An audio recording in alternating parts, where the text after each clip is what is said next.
we got lit at LitRPG Con.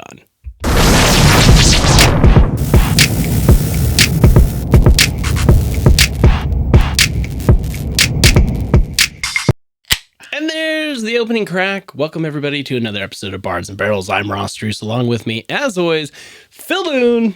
Crawler Phil. How's it going, bud? Good, Ross. You? I'm doing all right. Feels weird to be back I amongst non-nerds, maybe? amongst non-nerds. I don't know. I think everybody in this room is a nerd. As far as I Well, can tell. yeah. I had to go to work today. That's true. And it did occur to me at one point that we have been together 5 of like the last 6 days. So I've had my fill share of Phil. Hey. So what we're here tonight is, speaking of the reason we've been together for the last few days, Phil and I had the opportunity to go to Denver, Colorado to LitRPG Con this year. And it was quite an experience. It was everything I was hoping it would be and probably more. I've never been to a con, though. So, like, I wasn't exactly sure what to expect, right? But the access that we had going in to be able to meet idols, in essence, right? Like, Totally. people that I look up to and that have written books that I absolutely love was crazy. Just being that close to them. I agree. And I've been to like fan expos before. And you know, the general feeling when you go to a fan expo is like, sure, you might be able to see some of your favorite stars or something like that, but unless you're willing to pay, you're not going to meet them. You're not going to be shaking people's hands or anything like that. That was the complete opposite of this convention. Oh, yeah. Signatures, pictures, right? We didn't pay for any of that. No. And there was even books we didn't pay for. Like they were handing out books. I think I came home with more books I didn't pay for than that I did. Yeah, I would agree with that. Let's talk a little bit about pros and cons of this. I think the first pro we already mentioned is just general access to authors, writers, narrators. Yeah, I agree. One on the con side, I think that, so this was the second year of LitRPG Con, and it's growing at such a rapid pace that I already think they're pushing the boundaries of the space that they're in. I agree. But it sounds like a future that may work itself out. I know they're going to be there next year still because they're in contract. Well, and I'd say that's probably one of very few cons that I can think of is like just the sheer amount of people was not ideal for the space that they were in. But what are you going to do? If you sign a contract for 3 years to hold it there, it's not like you're going to up and move just because you got a bunch of people coming. So no, and Denver's easy to get to, right? I mean, there's an airport if you need to fly. It's drivable for a good portion of the country. So as far as a location goes, it was great. There's good access to restaurants there. Anything like that was no problem. Lodging was easy. On that side, like that was a great pro. And okay, I don't want to back up too hardcore into general thoughts here for a second of the event, but I was pleasantly surprised with how much I learned. Like it was not a con that I went into it thinking, hey, I'm going to learn a whole lot while I'm here. And I think back to our episode where we did our like pseudo review of Dungeon Crawler Carl, right. And we announced that we were going to LitRPG Con, and like thinking back to that, we talked about like, what is LitRPG? I have a different definition of that now than I did at that point, because we learned there like what it truly is. And then even learned terms like crunchy, and then the opposite of crunchy of what it is. Is it smooth, creamy? What is it? I don't know if that's something we want to talk about here necessarily, but it's just, again, I did pantsers, yes. Outliners, which you can kind of guess what that probably is, but just a lot of things that I didn't expect. This was like structured like a work conference with the fun and stuff of a nerd conference. That's true. So if you've never been, which I hadn't until this year, right? I sort of didn't know what to expect. It's almost like it's a con for authors and narrators who are trying to hone their craft. So a lot of the panels that we got to go to were, about things like, hey, what happens when your, side character becomes a main character? Or, hey, how do you write a villain? Like, what does that look like? How do you keep them interesting? And it was fantastic to kind of get a glimpse inside the minds of what an author would do. And, for us guys that DM a lot of times too, there were a lot of takeaways from those sessions too, as far as your planning goes. Like, oh, well, that'd be a cool angle for a villain, or how do you keep a villain in pace with an overpowered party? Right. right? Things Yeah, like that. and I think you hit it on the head there. I think, if you go to it strictly as a TTRPG fan, you might be a little lost potentially. But I think there were, like you and I did, we found ways to get takeaways from that. Like we went to sessions with content creators to kind of get some ideas for like how we do the show, but then we also went to things where I feel like we tried to pick general enough panels that it was more about the storytelling, so we could potentially take little nuggets back to use within our own storytelling. I would agree. Speaking of the panels, did you have a favorite that we went to? Oh gosh, I think they were all good. I don't know. What about you? Let me come back to me for a second. There's a couple that I really, really enjoyed, but the one that kind of like sticks out in my mind, I think the most, was actually the one about using like pet companions, sort of, or like animal companions in your stories, Yep. and how basically a lot of the authors introduce a pet or something like that to kind of play on people's emotions, in essence. Like it's kind of the soften blows of things, and just like you can kill a room full of kids and people are like, okay, you kill like one pet and people are like lose their minds all of a sudden. And they kind of like talked about how that just plays into their stories. Yep. I really enjoyed that panel. I think we went to the one where it was about like the hero has to bleed or the good guy has to bleed. Yeah. And I think too often in D&D and really any TTRPG, like we get lost in the you're a hero and we don't bleed enough, or we don't throw things hard enough at them to like really ground them in some ways. And they talked about like not falling into that trope in a lot of ways. And that was my takeaway, is like, I need to be harsher on you guys, especially when you're becoming OP. So yeah, I think it creates better room for character growth, right? Like if they actually have to struggle, it's like you actually had to overcome something to show that growth instead of just, oh, hey, you leveled. Congrats. Right. 100%. Well, it's interesting that like you even use that as an example, because like that's a core tenet of like a crunchy lit RPG is, you leveled up, here's your options, blah, blah, blah, and all those things. So it's like, it's just funny you mentioned that. So what is crunchy? So crunchy would be, okay, so we got to back up slightly here. So lit RPG, the general definition that I get is it's an RPG style book, but it has the stats from like a TTRPG, but then also has a system AI. And then so that's like the broad foundational definition of lit RPG. Now, there's different versions of that. A crunchy lit RPG would be one that is very stat heavy. And like, let's say you level up. I'm going to list out in the book what all your options are when you level up and what you're selecting and why. That is a crunchy.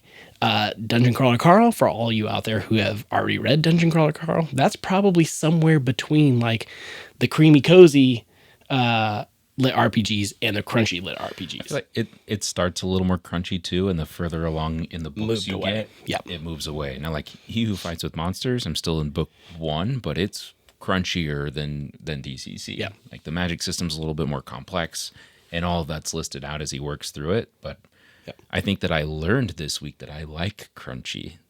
True. I do too. I actually, I think I'm a little right of crunchy. I'm in that DCC area post book 1, 2. I like where it goes. I don't want too much, but I like a little bit. Sure. If that makes sense. Yeah. Okay. Unsurprisingly, because this is a convention where a lot of nerdy people are, you beautiful nerdy people, there was some cosplay going on. Phil, what was your favorite cosplay? Oh, man. You can't count your own, and yours was fantastic. I give you all the bonus points for that. Thank you. It was not my favorite, though. So, okay, good for you. There are several, and I'm not sure. Truthfully, I think it is probably the Sluggalos. So, like on the first day, there were 3 girls that dressed up as Sluggalos, and that one was pretty good. But the next day, they were also like Amani, Ellie, and a foot. Yes, the giant that was pretty foot, cool. Yeah, which was fantastic. Cool. There was a creepy as hell Samantha I don't want to take one. all yours. So, well, there's a creepy as hell Samantha. Oh yeah, she even creeped out Dinnaman. Yeah, it was give you nightmares level. It's true. Which was funny. But there were several Samanthas around, and then I think there was even a there's a Quasar. Serena Signet. Oh, there was a Quasar. Yeah. There was a Serena. Big Tina. Big Tina. Yes, we saw Tina walking around. Was there any other Raoul. ones? Yes, and there was a Raoul Yes. too. Yes, I forgot about that. Yeah, you pretty much took all mine, but that's fine. I'm sorry. They were like 50 Carls. There were a ton of Carls, yes, in male and female versions of Carl. So, but okay, now that you say it though, I think Amani might be my favorite one. There were two like really, really good Amanis. Yes. I feel like that were Well, there. and some of that stems from, and I told you this when we were there, like I, for whatever reason, do not picture Amani how she actually is, like with the butterfly wings and the skull face. Right. That is not for, and I can't even honestly tell you what I picture her like when I read the book or listen to the book, but it's not that. And so I'm always like, oh, that's really cool. You know which one you reminded me of too? There was a Lucia Mar. Remember? There was, yes, it had the skull mask. Yes. Oh, that was yes. super creepy. I say that one was really good too. Yeah, that was a good one too. And there were a bunch of other cosplayers from like other books that I have yet to read, but now have in my stack to read as well that I didn't recognize all of. But we do need to talk about something before we get to talking about our favorite book we picked up, because it is a book and author convention, and we obviously brought home well over a dozen books apiece. Let's talk a little bit about meeting Matt Denneman, because this is a big deal. This was a big deal for us. And we had the opportunity to talk to him twice, and we got super lucky. And one of them, I got to just tell the story. So we had, I don't know, we had gone to a session. We had heard about Discount Dan. So I'm going to start there. And Phil and I, we had went and dropped off books, and we were coming back to the convention, and the author of Discount Dan, I can't think of his name right off the top of my head here. We ran into him on the corner of the street, and you were like, "Hey, that's the guy that wrote Discount Dan." I was like, "Yeah." And you were like, "Hey, let's go see if he'll sign our, we have a Dungeon Anarchist cookbook, and we had him sign it for us." And so that was really fantastic. So it was like, man, fate was smiling upon us, because we never did see him the rest of the show. So he didn't sign our book, but he signed our James Hunter, maybe? James Hunter. Okay. But then we had gone back inside, and you and I were standing in the lobby, and we were like, oh, we need to figure out where our next session is going to go. And I turned around and I went, Phil, Matt's standing right over there. And you go, oh, expletive. It is Matt. Yep. Exactly. You're like, should we go talk to him? I was like, why not? Like, he was chatting with somebody, but it was only one person. It wasn't like there was a crowd around him. So we shot our shot, and we gave him a Bards and Barrels hat, which he promptly was like, okay, cool, and took the sticker off, put the hat on, and was like, let's take a picture. And then so that was really cool. We did introduce ourselves in there too. So we talked a little bit briefly, and we told him, we have a signing with you later. We don't want to take up a ton of your time, but we were going to give you a hat if we had the chance. And so we went through that. So really cool experience right off the get go. And then later in the day, we actually had we had tickets to an official signing with him. We did not have to pay for. Correct. Yeah. Definite pro. And then we got to go up and meet him again. Both of us did. If you haven't seen the pictures on our social media, go check it out. Just a cool little one-on-one experience that we both got to have. And we took some cool pictures from. So very gracious dude. I know, there's people out there that always say, don't meet your heroes because they're not going to be what you expect. I think Matt Denneman is the complete opposite, is the vibe I got. Yeah, I would agree too. I mean, I never watched him turn away anyone the whole weekend. I agree. At any time. He was sitting behind the trap set at one point in time before one of the panels he was on, and people were coming up to the trap set, and he would lean over the drums and sign things for them. So I think he knows the 10 million copies of his book that he sold over the last year that he has to be thankful to the fans. And absolutely, he is. I mean, and truthfully, I would say relatively humble guy. Like he totally. Yep. All of our interactions with him, he's very down to earth. So just cool. Once again, like one of the few places I feel like you can gain that kind of access. Yeah. Well, and like when we met him in the signing line, I knew for a while back he had made a post, and it was about how book 6 was dedicated to his dad. And his dad was a Vietnam vet, served in the Army. And I had started reading this series when my dad got sick and then eventually passed away. And like reading these books helped me through a very tough time. And I was telling him that. And then like he's reacting to me telling him that. And it's like, I'm trying not to like break down and cry in front of a guy who I feel like is definitely one of my idols right now. And so it was just and he said he was sorry about my dad, shook my hand. It was like, it was a great moment. And it's also very cool to say, I bonded with one of my favorite authors for a brief moment. So I was like, whoa, that's crazy. So it was a cool moment. It was yeah. Top 10 moments. Probably at least after my kids being married. Yeah, and probably your marriage. Yeah, that's got to be up there too. But puts it at still least in the number top 10. puts it Still at in the least top number 10. 4, so it could go up there pretty high. Okay, so let's talk about of the dozen or so books we brought home. Which one are you most excited to read? Okay, well, I can't say He Who Fights with Monsters because I'm in the middle of it, but I think after that, it's one of two. It's either Discount Dan, just because it got hyped, I feel like, really well at the conference, and I'm excited to read it, or that TJ Lombardi book, Gollum Master. Okay. The one where he gave us the card with it too. Yep. He was doing a signing at his table, and someone's like, "Hey, do you want a free book?" We're like, Yes. Sure. Yes, I do. So they ushered us over there, and he's like, "Do you guys like Pokemon?" I'm like, "My kids are huge into Pokemon right now," so I'm like cultivating that love for them. And this book that he wrote is like part that, part like 2 or 3 other things. So it's geared towards a younger audience, though. So it's a book that I can actually read with my kids. That'll be a fun experience. One of those two. Those are the two I'm most excited about right now. Yeah, I have 2 as well. One of which is Discount Dan, and the reason I'm excited to read that is like the very first session we went to, which was actually content creators talking about their favorite lit RPG books. One of the guys there, can't remember his name. I think his name was Brian. Yeah. He said that back in 2020, he basically predicted that Dungeon Crawler Carl was going to be the next. It was going to be the lit RPG book that like exploded and put them on the scene. Well, guess what? He was right. So he said, in 2026, I'm going to say it's Discount Dan's going to be the next one. And I read the first couple pages when we were in line somewhere, and I had it with me. And I'm just really excited to dive into that book. The other one would be Heretical Fishing. I am very curious about that one too. I haven't even opened that one yet, but I'm excited to potentially look into that one as well. Yes, I forgot about that one too. Yeah. All right, yay or nay on the whole thing, Phil? Oh, yay for sure. My wife already asked me. She's like, "Is this an every year thing?" I said, "Yeah, I'm pretty sure it is." Question from over here. Oh yeah, Phil. Oh, hi, Brett. I'm here. Hey. Sitting off on the side. Phil, the shirt. You gotta tell us. People have been waiting, watching this whole episode, wondering what in the world is going on. Phil's moist.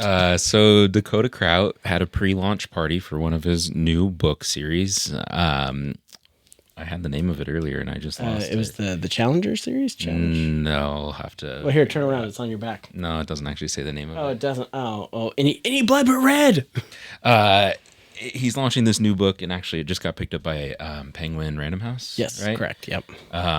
And apparently, I haven't read it yet. I bought this one to read, but he is trying to cultivate a following of moisties. So when you purchase his book there, you got one of these shirts that entered you in a raffle, which is partially also why I bought it. But Dakota Kraut's one of the first lit RPG authors that I actually had read before. So he has like a Dungeon Born series and a Completionist Chronicle series. Chance Encounter series, yes. Chance Encounter series. Right. Knew it would come to me. I also have one of these shirts. I did not wear it tonight, but no moisty tonight. Actually, I should have planned that better. We probably both should have wore that. We could have been moist together. I thought about bringing my Discount Dan crown too, but gift that. Mine's upstairs too. Yay or nay, Ross? Definite yay. I think this is one of those conferences that could ebb and flow a little bit. Its popularity is going to be somewhat dependent on, from what we saw, these are authors that crank a lot of books out. But it could ebb and flow a little bit with popularity. Like once Matt's done with the Dungeon Crawler Carl series, and does something step up and truly take its place to keep the lit RPG momentum going? Sure. It certainly feels that way, but only time will truly tell whether that's the case. Am I excited to go back to this conference? Yes. I'm hoping we can take a couple of the guys, including Brett, with us. I think that would be fantastic. I'm so jealous. I want to go. Not to mention just, a fun road trip out would be fun as well. Yeah. So I think it's going to be great. That's going to do it for this episode of Bards and Barrels. Season 5 will launch in early September, so get excited about that. Don't forget to subscribe to the channel. We'd love it if you joined us on our social channels as well, Facebook, Threads, Instagram, @Bards and Barrels. Until next time, may your dice be hot and your beer be cold.